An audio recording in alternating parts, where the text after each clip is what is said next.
그렇게까지 하실 필요는 없잖아요. 누군가 한 번쯤은 말려야 할 순간이었는데요. 그날은 아무도 말리지 못했어요. 끝난 사람이 무릎을 꿇면요. 보통은 동정이 먼저 오는데요. 그날 고성이는 동정이 아니라 사람들의 숨을 먼저 빼앗았어요. 무릎이 너무 깔끔하게 떨어졌거든요. 울음도 떨림도 고개 숙이는 각도도 마치 그 장면만 수십 번 연습한 사람처럼 정확했어요. 그래서 더 섬뜩했습니다. 진짜 무너진 사람은 저렇게 정확하지 못하니까요. 박진석 앞에 고성이가 무릎을 꿇었을 때 방 안은 조용했는데요. 그 조용함이 고성이를 더 아름답게 보이게 만들었어요. 고성이는 늘 이런 걸 압니다. 사람이 조용할수록 작은 소리 하나가 더 크게 들린다는 걸요. 그래서 고성이는 울음을 크게 터뜨리지 않았어요. 대신 숨이 끊길 듯이 목구멍에서만 울었죠. 그 울음은 누가 들어도 내가 정말 끝났다는 울음 같았고요. 나 진짜 다 잃었어. 고성이가 그렇게 말했을 때 박진석은 한 발도 움직이지 않았는데요. 움직이지 않는 게 냉정해서가 아니라 움직이면 고성이가 원하는 그림이 될까 봐서였어요. 박진석은 늘 그랬죠. 감정이 없는 게 아니라 감정을 내보이는 순간 상대가 그걸 칼로 쓴다는 걸 너무 잘 아는 사람.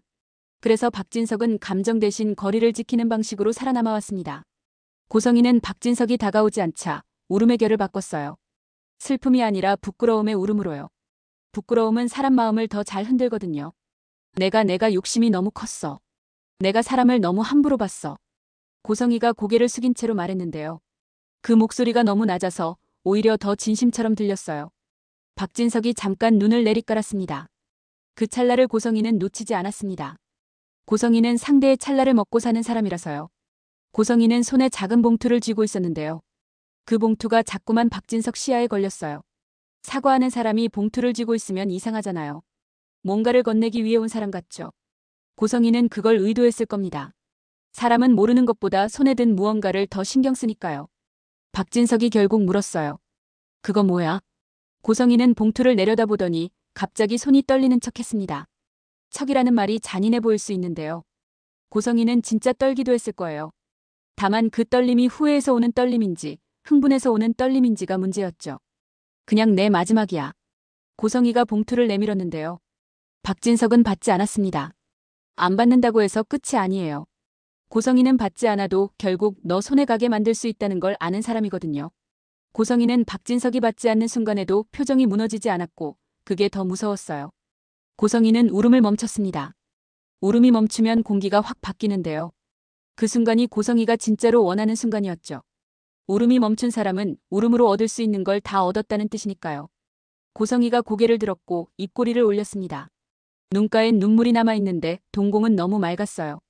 박진석. 이름을 부르는 톤이 바뀌었습니다. 사과하는 톤이 아니라 확인하는 톤. 나 아직 살아있다는 톤.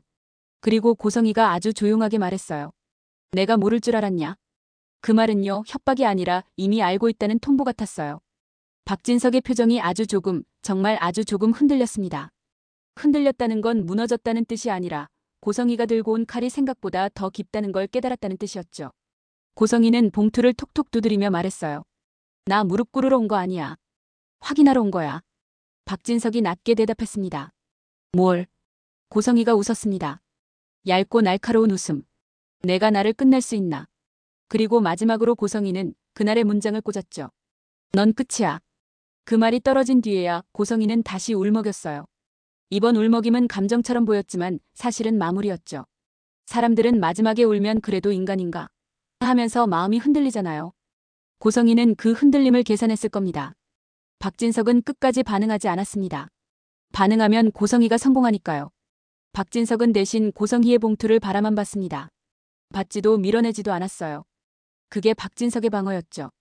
고성이는 그 침묵을 확인하듯 고개를 끄덕였습니다. 그래. 너답다. 그렇게 고성이는 무릎을 꿇고도 무릎을 꿇리지 않은 얼굴로 나가버렸습니다. 진짜 악역은요, 자신이 낮아져도 위에 있다는 얼굴로 떠나거든요. 그리고 그날 밤 우진이 문자 한 통을 남기고 사라졌습니다. 나 공항이야. 딱 그 한 줄이었는데요. 너무 짧아서 더 아팠어요. 누구에게도 이유를 설명하지 않았다는 뜻이니까요. 우진이 사라지는 방식은 늘 그래요. 중요한 말은 남기지 않고 중요한 결과만 남깁니다. 남겨진 사람들은 그 결과를 해석하느라 미쳐버리고요. 박진석은 그 문자를 받습니다. 그리고 한동안 화면을 껐다 켰다만 반복했어요. 전화를 걸면 뭐라도 붙잡을 수 있을 것 같았는데요. 그날은 손이 안 움직였습니다. 박진석이 겁을 먹은 날은 드물었는데 그날은 겁이 났어요. 겁은 대상을 알 수 없을 때 더 커지거든요. 그 순간에도 사람들은 각자 자기 자리에서 무너지고 있었습니다. 지은호와 지혁은 연애를 시작했는데요. 사실 연애를 시작했다고 말하는 순간부터 지은호의 가슴엔 두 가지 감정이 동시에 들어앉았어요. 기쁨과 불안. 좋아하는 사람이 내 사람이 된 기쁨과 그 사람이 언제든 사라질 수 있다는 불안. 사랑은 원래 그런 거지만 지은호에게는 그 불안이 더 현실적이었죠. 지혁은 태어난 척했습니다. 태어난 척은 지혁의 습관이었고 지은호는 그 습관을 모른 척 해주는 게 사랑이라고 생각했어요. 하지만 지은호도 사람이니까요. 모른 척을 해주는 사랑은 결국 내가 참는다로 바뀝니다. 그 참음이 쌓이면 어느 날 폭발하죠. 지은호가 지혁에게 물었습니다. 선배, 우리 지금 제대로 하는 거 맞아요? 지혁은 웃으려 했는데 웃음이 늦게 나왔어요. 뭐가? 지은호는 지혁이 늘 피하는 방식으로 대답하는 걸 보고 마음이 더 단단해졌습니다. 선배는 나한테 좋은 말만 하려고 하잖아요. 근데 나 좋은 말 말고 진짜를 듣고 싶어요. 지혁이 한참을 조용히 있다가 말했어요. 진짜? 지은호가 고개를 끄덕였습니다. 응. 진짜. 지혁은 그제야 아주 낮게 말합니다. 진짜는 나 지금 너랑 있으면 살고 싶어져. 지은호는 그 말을 듣는 순간 심장이 내려앉았어요. 살고 싶어진다는 말은 희망인데요. 동시에 지금은 살기 힘들다는 고백이기도 하니까요. 지은호는 웃어야 할지 울어야 할지 몰라서 그냥 지혁 손을 잡았습니다. 그럼 살아요. 나랑. 지혁은 고개를 돌렸고요. 지은호는 그 고개 돌림이 거절이 아니라 눈물 숨김이라는 걸 알아챘습니다. 지은호는 모른 척하지 않았어요. 모른 척을 하면 더 멀어질 것 같았거든요. 선배, 나 도망 안 가요. 지혁이 낮게 대답했습니다. 너는 도망가도 돼. 그 말이 지은호를 아프게 했습니다. 도망가도 된다는 말은 배려처럼 들리지만 사실은 나 없이도 살아라는 준비 명령이 될 때가 있거든요. 그 사이 정다정은 지혁의 상태를 알게 됐습니다. 정다정은 지혁이 태어난 척하는 게 습관인 걸 알았지만 이번엔 그 태어남이 연기에 가까웠어요. 정다정은 그걸 보고도 모른 척할 수 없었습니다. 엄마는 모른 척이 안 되거든요. 정다정은 지혁에게 아무렇지 않은 척 묻습니다. 지혁아, 요즘 숨차? 지혁은 웃으며 대답했어요. 엄마, 나 원래 운동 안 해서 그래. 정다정은 그 웃음이 너무 괴로웠습니다. 아들이 괜찮은 척하면 엄마는 더 무너지거든요. 괜찮은 척을 믿어줘야 하는 사람은 엄마뿐이니까요. 정다정이 조용히 말했어요. 심장이식 필요한 거 알았어. 지역의 동공이 잠깐 흔들렸는데요. 그 흔들림이 정다정에게는 대답이었습니다. 정다정이 물었습니다. 왜 말 안 했어? 지역이 담담하게 말했어요. 말하면 엄마 힘들잖아. 정다정은 그 말을 듣고 참았던 숨이 터져나왔습니다. 정다정은 화를 내고 싶었는데요. 화를 내면 지역이 더 태어난 척할까봐 정다정은 목소리를 낮추었습니다. 목소리를 낮추는 엄마는 더 무섭고 더 아프죠. 나 힘든 게 문제가 아니야. 너는 혼자 버티지 마. 지역은 대답 대신 웃었습니다. 그 웃음이 정다정에게는 엄마가 몰라도 되처럼 들렸어요. 정다정은 그 말이 너무 잔인했습니다. 그날 이후 정다정은 지은호에게도 조심스럽게 말을 걸었어요. 정다정은 누구를 탓하고 싶지 않았는데요. 사실 탓할 사람이 없잖아요. 병을 탓할 수도 없고 시간을 탓할 수도 없고 운명을 탓하는 건 더 허무하니까요. 정다정이 말했어요. 지은호야, 너 힘들지? 지은호는 고개를 저었습니다. 저 괜찮아요. 정다정은 그 괜찮아요가 거짓말이라는 걸 알았어요. 거짓말이 아니라 버티기 위한 문장이라는 걸요. 정다정이 한숨을 내쉬며 말했습니다. 괜찮다고 하지 마. 괜찮으면 너 이렇게 눈이 빨개지지 않아. 지은호는 그 말에 결국 눈물이 고였습니다. 하지만 지은호는 울지 않으려 했어요. 울면 정다정이 더 무너질까 봐요. 사랑은요, 서로를 살리려고 서로를 더 아프게 만들 때가 있습니다. 한편 이수빈과 박성재도 다시 연애를 시작했습니다. 이번엔 숨지 않겠다고 했는데요. 사실 숨지 않는다는 건 용기만으로 되는 게 아니에요. 누군가를 설득해야 하고 세상도 버텨야 하고 무엇보다 자기 자신이 흔들리지 않아야 하죠. 박성재가 이수빈에게 말했습니다. 이번엔 내가 먼저 잡을게. 이수빈은 그 말에 웃었는데요. 웃으면서도 눈이 흔들렸습니다. 잡는다고 다 되는 건 아니잖아. 박성재가 대답했어요. 그래도 놓는 것보단 낫잖아. 이수빈은 그 말이 고마워서 결국 고개를 끄덕였습니다. 그 사이 박영라와 이지환도 몰래 연애를 하고 있었습니다. 몰래라는 단어는 달콤할 때도 있지만요. 이 둘에게는 몰래가 슬펐어요. 박영라는 마음이 복잡했고 이지환은 박영라가 흔들릴 때마다 옆에 있어주는 방식으로 사랑을 했죠. 박영라가 이지환에게 말했습니다. 오빠, 나나 사실 아직도 엄마 생각하면 숨이 막혀. 이지환이 바로 대답했어요. 숨 막히면 나봐. 박영라가 울먹이며 웃었습니다. 오빠는 왜 이렇게 사람 숨쉬게 해? 이지환이 잠깐 망설이다가 말했어요. 너는 나한테 그런 애야. 박영라가 그 말에 이지환 품에 안겼습니다. 안기는 순간 박영라는 한 가지 결심을 합니다. 나는 엄마처럼 살지 않겠다. 엄마처럼 살지 않겠다는 결심은요. 사실 엄마를 사랑하는 사람일수록 더 힘들어요. 미워하는 건 쉬운데 사랑하면서 거리를 두는 건 어렵거든요. 그리고 그 결심이 굳어지는 날이 옵니다. 고성이가 마지막 발악을 시작한 날. 사문TV는 길게 끌지 않았습니다. 고성이는 거기서 이미 한 번 뒤통수를 맞았고요. 그날의 핵심은 방송이 아니라 방송이 끝난 뒤 고성이가 속도를 바꾼 순간이었습니다. 고성이는 방송 후 사람들의 시선을 피하지 않았습니다. 오히려 더 똑바로 쳐다봤어요. 봐라라는 눈빛. 나 아직 끝나지 않았다는 눈빛. 그 눈빛은요, 죄책감이 없는 사람만 할 수 있어요. 고성이는 죄책감이 없었습니다. 죄책감이 없으니 두려움도 줄어들었죠. 두려움이 줄어들면 사람이 더 위험해집니다.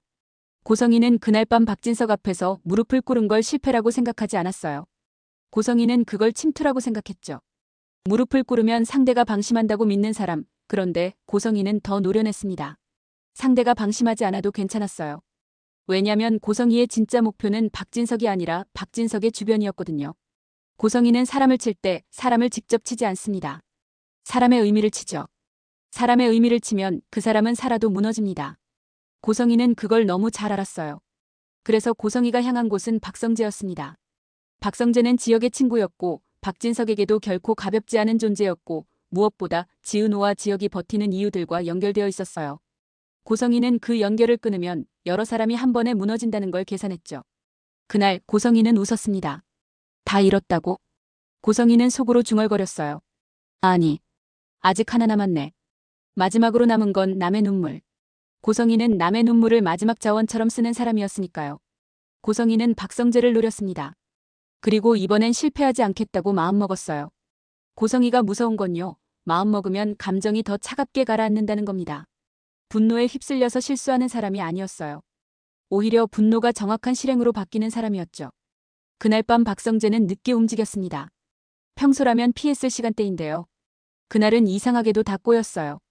연락이 꼬이고 동선이 꼬이고 마음도 꼬였죠. 그런 날이 있잖아요. 아무것도 안 했는데 불길한 날. 박성재는 밖으로 나왔고 잠깐 하늘을 봤습니다. 그 하늘이 유난히 차가웠어요. 박성재는 갑자기 지역 생각이 났습니다. 요즘 지역이 자꾸 태어난 척하는 게 이상했거든요. 박성재는 친구를 오래 보면 태어남이 진짜인지 가짜인지 알아요. 야, 너 진짜 괜찮냐? 박성재는 혼잣말처럼 중얼거렸고요. 그때 엔진 소리가 들렸습니다. 이상하게 큰 소리. 보통 사람은 그 소리에 피할 준비를 하잖아요. 근데 박성재는 그 소리에 설마가 먼저 왔습니다. 설마가 먼저 오면 몸이 늦어요. 현실감이 없어서요. 그 순간 박영라가 뛰어들어왔습니다. 오빠. 박성재가 놀라서 돌아봤고 그 찰나에 박영라가 박성재 팔을 붙잡았습니다. 오빠, 나 오늘 불길했어. 그냥 싫어서 따라왔어. 박영라가 숨을 몰아쉬며 말했는데요.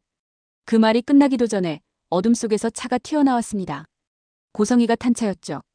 고성이는 속도를 늦추지 않았습니다. 고성이는 그 순간에도 망설이지 않았어요. 망설이는 순간 사람이 된다. 고성이는 사람 되기 싫었던 거죠. 박성재는 박영라를 잡아당겼습니다. 영라야, 뒤로. 박영라는 움찔했는데요. 그 움찔이 생명을 가릅니다. 움찔하는 순간은 늘 늦거든요. 차는 박성재를 향해 그대로 돌진했습니다. 그리고 이번엔 고성이가 성공했습니다.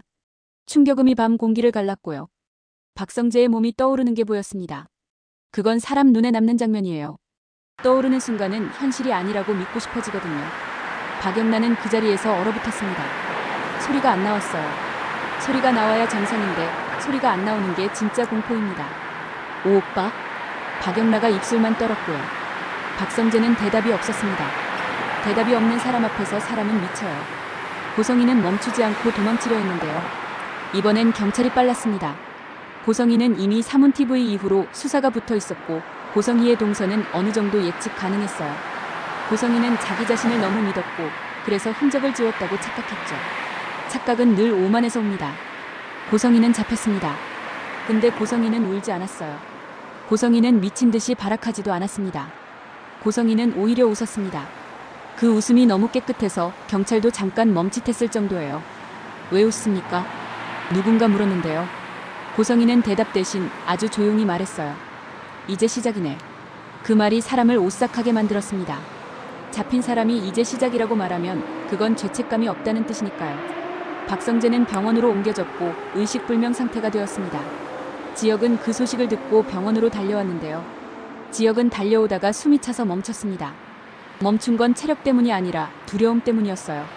친구가 쓰러졌다는 소식은요, 남의 일이 아니라 내 일이 될 수 있다는 경고처럼 들릴 때가 있습니다. 지역은 그걸 알았죠. 지은호는 지역을 붙잡았습니다. 선배, 천천히 숨 쉬어요. 지역은 숨을 고르면서도 눈이 흔들렸습니다. 성재가. 지은호가 단단하게 말했습니다. 살 거예요. 지역은 그 말이 고맙고도 잔인했어요. 살 거라는 말은 희망인데요. 희망이 클수록 나중에 무너질 때 더 크게 무너집니다. 지역은 희망을 크게 갖고 싶지 않았습니다. 크게 갖고 싶지 않은데 이미 크게 갖고 있었죠. 그게 친구라는 거고요. 병원은 그날부터 지옥이 됐습니다. 정다정은 아들의 심장 상태를 떠올리며 더 공포에 빠졌고, 지은호는 지역의 손을 놓치지 않으려 애썼고, 박영란은 박성재 병실 앞에서 숨을 못 쉬었습니다. 박영라가 중얼거렸어요. 엄마가 이렇게까지 할 줄 몰랐어. 박영라가 엄마라고 부르는 그 단어가요, 복도에서 너무 이상하게 울렸습니다. 엄마는 보통 따뜻한 단어인데 그날의 엄마는 칼 같았어요. 이지환이 박영라 옆에서 손을 잡았습니다. 영라야, 내 잘못 아니야. 박영라가 울면서 고개를 흔들었어요. 오빠, 나나 엄마를 미워해야 돼? 이지환은 대답을 바로 못했습니다. 미워해도 잔인하고 미워하지 마도 잔인하니까요. 이지환은 대신 이렇게 말했어요. 미워하든 말든 내 마음이 먼저야. 그 말이 박영라를 조금 살렸습니다. 내 마음이 먼저라는 말은 그동안 박영라가 가장 듣고 싶었던 말이었거든요. 시간이 흘렀고 박성재는 결국 돌아오지 못했습니다. 의사들이 말했습니다. 죄송합니다. 그 말은요, 병원에서 가장 흔한 말인데 들을 때마다 가장 잔인한 말입니다. 죄송하다는 말은 아무것도 되돌릴 수 없거든요. 지역은 그 말을 듣고 그 자리에서 무너질 뻔했습니다. 지역은 태어난 척하려 했는데요. 이번엔 태어남이 안 됐어요. 친구가 죽었는데 태어나면 그건 사람이 아니잖아요. 지역은 사람이었고 그래서 무너졌습니다. 지역이 한참 있다가 아주 작은 목소리로 말했어요. 미안하다. 누구에게 미안한지 모르는 미안. 친구에게 미안하고 남겨진 사람들에게 미안하고 살아있는 자기 자신이 미안한 미안. 그런 미안이 있잖아요. 지은호는 지역을 붙잡았습니다. 선배, 숨 쉬어요. 지역은 고개를 끄덕였는데요. 눈이 젖었습니다. 지역이 사람처럼 울어버리면 지은호도 같이 무너질까봐 지은호는 이를 악물었습니다. 근데 사랑은요, 이를 악물어도 눈물이 납니다. 정다정은 박성재 소식을 듣고 더 무너졌습니다. 정다정은 아들의 심장이 더 이상 버틸 수 없다는 걸 알고 있었고요. 친구의 죽음은 지역의 심장에도 마음에도 무리를 줄 거라는 걸 알았어요. 정다정은 그걸 막을 수 없다는 게 너무 괴로웠습니다. 그날 박성재의 심장이 기증 절차를 밟게 됩니다. 그리고 그 심장이 지역에게 갔습니다. 누가 이걸 운명이라고 부르면요, 남겨진 사람들은 화가 납니다. 운명이라는 말은 너무 편하거든요. 운명이면 누구 책임도 아니니까요. 하지만 남겨진 사람들은 책임을 붙잡고 싶습니다. 그래야 덜 미치거든요. 지역은 그 사실을 수술 직후에 알게 됩니다. 처음엔 몰랐습니다. 수술은 진행됐고 지역은 겨우 눈을 떴습니다. 숨을 들이마시는 게 조금 편해진 느낌이 들었는데요. 그 편함이 오히려 지역을 무섭게 했어요. 내가 살아났다는 뜻이니까요. 지은호는 지역 옆에서 손을 잡고 있었습니다. 지은호가 울면서 웃었어요. 선배 살아있어요. 지역은 그 말을 듣고도 바로 웃지 못했습니다. 살아있다는 말이 너무 무거웠거든요. 살아있으면 누군가의 죽음을 더 오래 안고 살아야 하니까요. 지역이 작은 목소리로 말했습니다. 지은호. 지은호가 바로 대답했어요. 네, 선배. 지역이 숨을 고르고 말했죠. 성재는? 지은호의 얼굴이 굳었습니다. 지은호는 울음을 참았어요. 참는다는 게 그 순간 가장 어려운 일이었습니다. 지은호가 말했습니다. 선배. 지역이 그 표정을 보고 알아버렸습니다. 사람은요, 말하기 전에 표정으로 먼저 말하잖아요. 지역은 눈을 감았다 뜨며 중얼거렸어요. 아. 그리고 그 다음 말을 겨우 뱉었습니다. 내 심장. 지은호는 고개를 끄덕일 수 없었습니다. 끄덕이면 너무 잔인할 것 같아서요. 하지만 지은호는 끄덕이면 너무 잔인할 것 같아서요. 하지만 지은호는 결국 아주 작은 고개를 끄덕였습니다. 그 끄덕임 하나로 지역의 세계가 무너졌습니다. 지역은 웃었습니다. 웃음이었는데요. 웃음이 아니었어요. 사람이 너무 아플 때는 웃음이 울음보다 먼저 나오기도 하거든요. 미치겠다. 지역이 그렇게 말했고요. 지은호는 손을 더 꽉 잡았습니다. 선배, 미안해요. 지역은 고개를 흔들었어요. 내가 왜 미안해? 지은호는 울먹이며 말했습니다. 그냥 미안해요. 그 미안함은요, 누구 책임이 아닌데도 터져나오는 감정이에요. 인간은 슬퍼도 미안해하거든요. 그런데 이식은 끝이 아니었습니다. 수술이 성공한 것처럼 보였지만 이후 문제가 생깁니다. 지역의 몸이 심장을 받아들이지 못하기 시작한 거예요. 의료진은 최선을 다했지만 몸은 마음대로 되지 않습니다. 몸은요, 감정도 사정도 모르거든요. 지역은 결국 다시 위험해졌습니다. 정다정은 그 과정을 보면서 미쳐버릴 것 같았습니다. 아들이 살았는데 또 위태롭고 그 심장이 친구의 심장이라는 사실이 정다정에게는 더 잔인했어요. 살았다는 기쁨이 죄책감으로 바뀌었고 죄책감이 다시 공포로 바뀌었습니다. 정다정은 밤마다 혼잣말을 했어요. 너는 왜 이렇게까지 태어내? 지역은 태어난 척했습니다. 태어난 척을 하면 엄마가 덜 무너질 거라고 생각했거든요. 근데 엄마는요, 태어난 척을 보면 더 무너집니다. 내가 더 무너지면 아이가 더 태어내지겠지라고 생각하거든요. 그렇게 서로가 서로를 지키려다 둘 다 더 망가집니다. 지은호는 지역 옆에서 최대한 밝은 척을 했습니다. 선배, 오늘은 조금 좋아 보여요. 지역이 웃었어요. 그치. 나 좀 괜찮지. 지은호는 그 말에 웃었는데요. 웃는 순간 눈물이 또 나올 것 같아서 고개를 숙였습니다. 웃으면서 울지 않는 게 지은호의 요즘 일이었습니다. 이수빈은 박성재의 죽음 이후로 많이 변했습니다. 이수빈은 겉으로는 괜찮은 척을 했지만 밤이 되면 무너졌어요. 박성재와 다시 시작하기로 했던 말이 이제는 공기 속에서 사라졌으니까요. 이수빈은 그 사실이 너무 잔인했습니다. 다시 시작은 원래 살아있는 사람들끼리만 할 수 있잖아요. 이수빈은 박진석을 찾아갔습니다. 박진석은 그날도 말이 없었고요. 이수빈은 박진석의 침묵이 미웠습니다. 침묵은요, 강한 사람의 방어 같지만 남겨진 사람에게는 방치로 느껴질 때가 있거든요. 이수빈이 말했습니다. 회장님, 저는요, 이제 뭘 해야죠? 박진석은 대답을 바로 하지 않았습니다. 박진석도 무슨 말을 해야 할지 몰랐거든요. 박진석은 해결은 잘하지만 위로는 서툽니다. 해결은 숫자로 되는데 위로는 사람 마음이니까요. 박진석이 겨우 말했어요. 설아. 이수빈이 웃다가 울었습니다. 그게 제일 어렵네요. 그 말이 방 안에 오래 남았습니다. 그리고 박영란은 더 복잡해졌습니다. 박영란은 박성재를 오빠라고 부르던 습관이 계속 남아있었고 그 습관이 갑자기 칼이 되어 박영란 가슴을 찔렀습니다. 습관은요, 사람을 살리기도 하지만 사람을 죽이기도 해요. 박영란은 병원 복도에서 이지환을 붙잡고 말했어요. 오빠, 나나 엄마를 용서 못해. 이지환이 고개를 끄덕였습니다. 그래도 돼. 박영란가 울먹였어요. 근데 나 엄마를 엄마라고 부르는 것도 싫어. 근데 또 입에서 나와. 이지환이 낮게 말했습니다. 그럼 그냥 나와도 돼. 내 마음이 따라오지 못하는 거야. 박영란은 그 말에 더 울었습니다. 이해받는 순간 사람이 더 울잖아요. 그 와중에 고성희는 경찰에 잡혀갔고 재판은 빠르게 진행됩니다. 고성희는 변명하지 않았습니다. 변명은 죄책감이 있는 사람이 하는 거죠. 고성희는 죄책감이 없었습니다. 고성희는 오히려 확신이 있었어요. 나는 할 수 있는 걸 했다는 확신. 그 확신이 사람을 미치게 만듭니다. 고성희는 무기징역을 선고받았습니다. 판결문이 읽히는 순간에도 고성희는 표정이 크게 변하지 않았습니다. 사람들은 그 표정을 보고 더 분노했어요. 저 사람은 진짜 미쳤다라는 말이 나왔고요. 근데 고성희는 그 말조차 즐기는 듯 했습니다. 고성희는 관심이든 분노든 사람 마음을 흔드는 걸 먹고 사는 사람이었으니까요. 고성희가 법정에서 마지막으로 말했습니다. 끝내고 싶은 사람은요, 끝내지 못해요. 끝내지는 건 살아남는 사람입니다. 그 말은요, 의미심장했는데요. 누구도 그 순간에는 제대로 이해하지 못했습니다.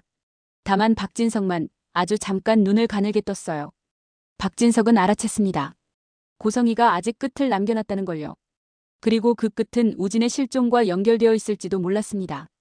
우진은 여전히 연락이 되지 않았고요. 그 공백은 점점 더 커졌습니다. 공백은요, 시간이 지나면 사라지는 게 아니라 커집니다. 사람 마음이 공백을 상상으로 채우기 때문이죠. 상상은 늘 최악으로 갑니다. 지은호는 그 와중에도 지역 곁을 지켰습니다. 지은호가 지역에게 부르는 선배는요, 이제 존칭이 아니라 붙잡는 끈 같았습니다. 지은호는 선배라고 부르면서 지역이 아직 여기 있다고 확인했거든요.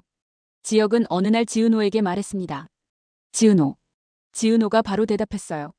네, 선배. 지혁이 숨을 고르고 말했죠. 너나 없으면 어떡할 거야? 지은호가 웃었습니다. 웃음이 예쁘지 않았어요. 웃음이 무서움을 숨기고 있었거든요. 선배, 그런 말 하지 마요. 지혁이 고개를 끄덕이긴 했는데요. 그 끄덕임이 알겠어가 아니라 미안해처럼 보였습니다. 지은호는 참다가 결국 말했습니다. 선배는 왜 자꾸 나를 혼자 두려고 해요? 지혁은 대답을 못했습니다. 대답하면 더 잔인해지니까요. 지혁은 사실 지은호를 혼자 두고 싶지 않았어요. 근데 지은호가 자기 때문에 망가지는 건 더 싫었습니다.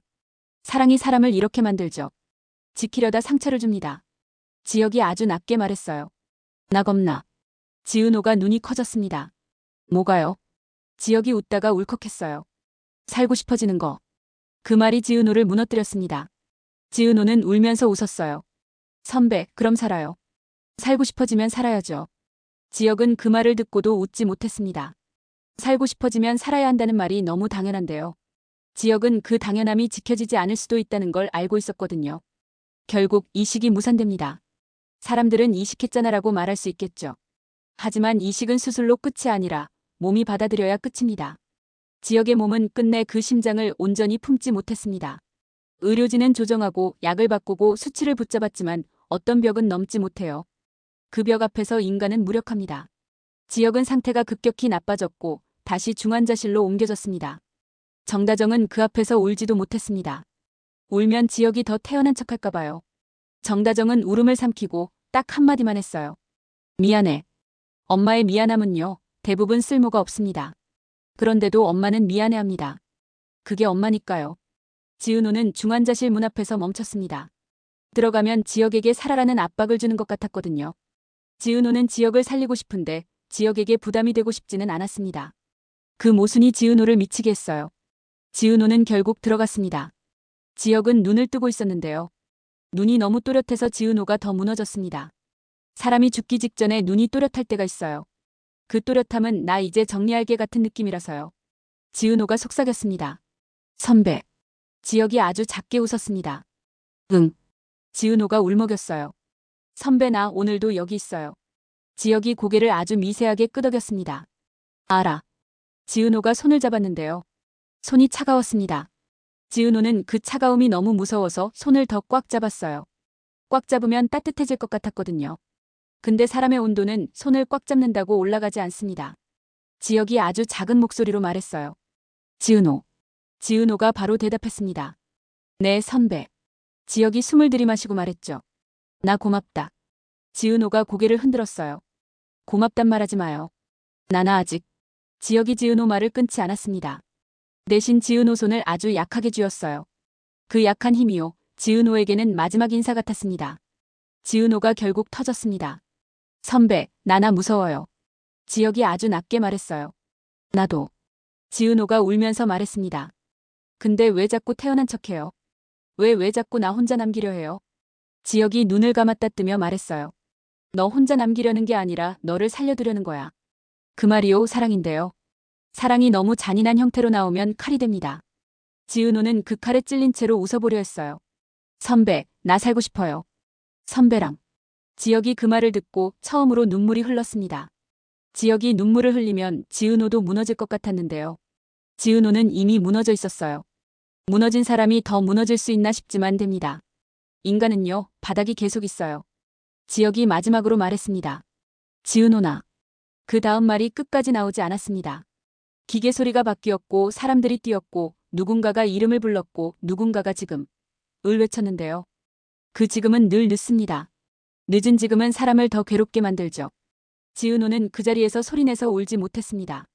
소리를 내면 지혁이 아플까봐, 이미 떠나는 사람에게 아플까봐 걱정하는 그 마음이요. 사랑이 nak은 사람에게 남기는 가장 잔인한 습관입니다. 정다정은 결국 무너졌습니다. 정다정의 무너짐은 비명으로 무너지는 게 아니라 숨이 끊길 듯이 멈추는 방식이었어요. 정다정은 지혁아 한마디만 했고 그 뒤로 말이 안 나왔습니다. 말은 마음을 따라가지 못하거든요. 그날 이후로 집안은 정말 쑥대밭이 됐습니다. 지은호는 사람들의 위로를 못 들었습니다. 위로는요, 귀에 들어오는 순간 오히려 더 미워질 때가 있어요. 괜찮아질 거야는 말은 지금 괜찮지 않은 사람에게 너무 폭력적이거든요. 지은호는 괜찮아질 생각이 없었습니다. 지은호는 그냥 지역이 없는 세상을 받아들일 준비가 안 됐어요. 박진석은 그 와중에도 끝까지 무너지는 모습을 남에게 보이지 않으려 했습니다. 박진석은 해결할 수 없는 문제 앞에서는 더 조용해지는 사람인데요. 그 조용함이 주변 사람을 더 불안하게 만들기도 합니다. 하지만 박진석은 그걸 바꿀 줄 몰랐어요. 박진석은 슬픔을 표현하는 법을 배우지 못한 채 어른이 되어버린 사람이니까요. 박영란은 박성재도 잃고 지역도 잃었습니다. 박영란에게 오빠라는 단어는 이제 두 개의 무덤처럼 무거워졌습니다. 그런데도 박영란은 여전히 박성재를 떠올리면 오빠가 먼저 나올 것 같았고 그게 너무 괴로웠어요. 박영란은 이지환에게 말했습니다. 오빠, 나나 이제 사람 좋아하면 안 될 것 같아. 이지환이 단단하게 대답했어요. 좋아해도 돼. 박영란가 울먹였어요. 좋아하면 다 떠나. 이지환이 고개를 저었습니다. 떠나는 게 아니라 남는 것도 있어. 너는 지금 떠난 것만 보이는 거야. 박영란은 대답을 못했습니다. 대답하면 이지환 말이 맞아질까 봐요. 맞아지면 또 희망이 생기잖아요. 희망은요, 상처받은 사람에게는 무서운 감정입니다. 희망이 생기면 다시 무너질 수 있으니까요. 그때 이지환이 박영란 손을 잡고 말했어요. 영란야, 너는 내가 생각하는 것보다 강해. 박영란가 고개를 흔들었습니다. 나 강한 척만 했어. 이지환이 웃었습니다. 강한 척을 오래 하면 어느 순간 진짜 강해져. 그 말이 박영란을 조금 살렸습니다. 조금 살았다는 건 내일을 볼 수 있다는 뜻입니다. 이수빈은 박성재가 떠난 뒤로 혼자 남은 마음을 정리하지 못하고 헤매다가 결국 박진석에게 다시 찾아갔습니다. 이수빈은 박진석에게 묻고 싶었어요. 왜 이렇게 됐냐고. 근데 사실 질문은 그게 아니었죠. 이수빈의 진짜 질문은 이거였습니다. 나 이제 어디로 가야 돼요? 박진석은 그 질문 앞에서 처음으로 조금 오래 침묵했습니다. 그리고 아주 낮게 말했어요. 내가 가고 싶은 대로. 이수빈이 웃다가 울었습니다. 그게 제일 어렵네요. 그 말이요. 이번 회차의 공기처럼 방 안에 오래 남았습니다. 그리고 마지막으로 고성희. 고성희는 무기징역을 받고도 죄책감이 없었습니다. 오히려 고성희는 내가 여기까지 만들었다는 자부심 같은 걸 품고 있었어요. 고성희는 자신이 무너졌다고 생각하지 않았습니다. 감옥은 고성희에게 끝이 아니라 시간이었죠. 고성희는 감옥에서도 시간을 쓰는 법을 알았을 겁니다. 고성희는 마지막 면회에서 박진석을 보며 웃었을지도 모릅니다. 실제로 웃었는지는 중요하지 않아요. 고성희는 박진석이 봉투를 열었을까만 궁금했을 겁니다. 그 봉투가 박진석 손에 들어갔다는 사실만으로도 고성희는 반은 성공했으니까요. 박진석은 봉투 내용을 아직 아무에게도 말하지 않았습니다. 왜냐면 말하는 순간 그것이 현실이 되니까요. 박진석은 현실이 되는 걸 가장 두려워하는 사람은 아니지만 현실이 되어버리면 지켜야 하는 것이 더 늘어난다는 걸 알고 있습니다. 그리고 박진석은 지금 지킬 사람이 너무 많이 남아 있었습니다. 지은호, 정다정, 박영란, 이수빈, 이지환, 남은 사람들. 그런데요. 우진은 여전히 사라져 있고 그 사라짐은 아직 사건이 되지 않았습니다. 사건이 되지 않았다는 건 언제든 더 큰 사건이 될 수 있다는 뜻이죠. 그래서 이 회차는 이렇게 끝납니다. 모두가 장례식장을 떠난 밤 박진석은 혼자 남아서 봉투를 다시 꺼내봅니다. 그리고 그 안에 있는 한 줄을 다시 읽습니다. 그 한 줄은요, 단순한 협박이 아니에요. 그 한 줄은 박진석이 평생 숨기고 싶었던 어떤 진실의 문장일지도 모릅니다. 박진석은 그 문장을 읽고 아주 조용히 중얼거립니다. 고성의 너는 끝이 아니었구나. 그리고 그때 박진석 휴대폰에 또 한 통의 문자가 도착합니다. 발신자는 우진이 아닙니다. 하지만 내용은 우진과 연결되어 있습니다. 공항에서 봤습니다. 우진은 혼자가 아니었습니다. 박진석의 눈이 가늘어집니다. 박진석은 그 문장을 읽는 순간 숨이 아주 잠깐 멈춥니다. 숨이 멈춘다는 건요, 공포가 왔다는 뜻입니다. 이제 다음 회차는 우진의 실종이 도망이 아니라 누군가의 선택이었다는 방향으로, 그리고 고성희의 봉투가 감옥에서도 작동하는 칼이었다는 방향으로 흘러가겠죠.